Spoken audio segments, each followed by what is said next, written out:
Om. Namaste. On the journey of Saundarya Lahari, today we are learning 34th shloka. The shloka is Shariratvam Shambho Shashimihiravakshorhayugam Tavatmanam Manye Bhagavati Navatmanamanagham Atasheshasheshityayamubhaya sadharanataya Sthita sambandho vam samarasapara parayoh. Om. The meaning of the shloka is, O Goddess Supreme, I always see in my mind's eye that your body with sun and moon as bursts is the body of Shiva, and his peerless body with 9 surrounding modes is your body, my goddesses. And so the relation of that which has and he who has becomes the one perfect relation of happiness and becomes equal in each of you. Om. Now the practice.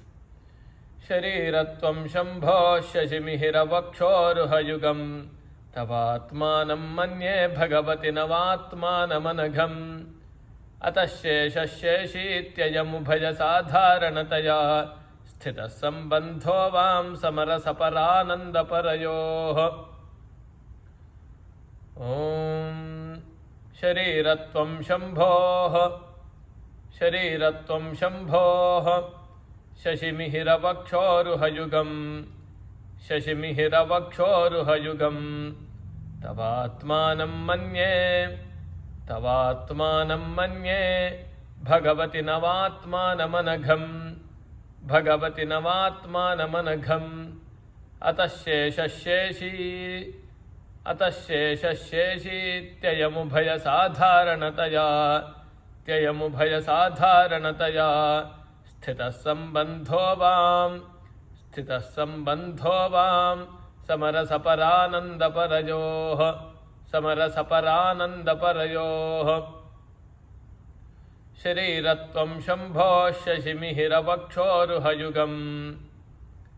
Shariratvam Shambho Shashimihiravakshorhayugam Tavatmanam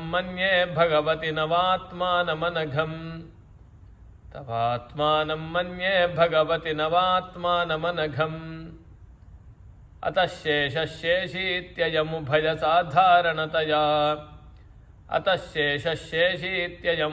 sadharanataya Sthita sambandho vam samarasaparanandaparayoh.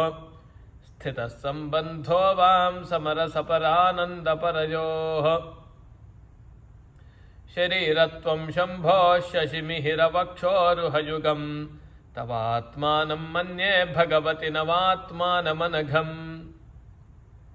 Shariratvam Shambho Shashimihiravakshorhayugam Tavatmanam Manye Bhagavati Navatmanamanagham Atasheshasheshityayamubhaya sadharanataya Sthita sambandho vam samarasaparanandaparayoh. Atasheshasheshityayamubhaya sadharanataya Sthita sambandho vam samarasaparanandaparayoh. Shariratvam Shambho Shashimihiravakshorhayugam Tavatmanam Manye Bhagavati Navatmanamanagham Atasheshasheshityayamubhaya sadharanataya Sthita sambandho vam samarasaparanandaparayoh.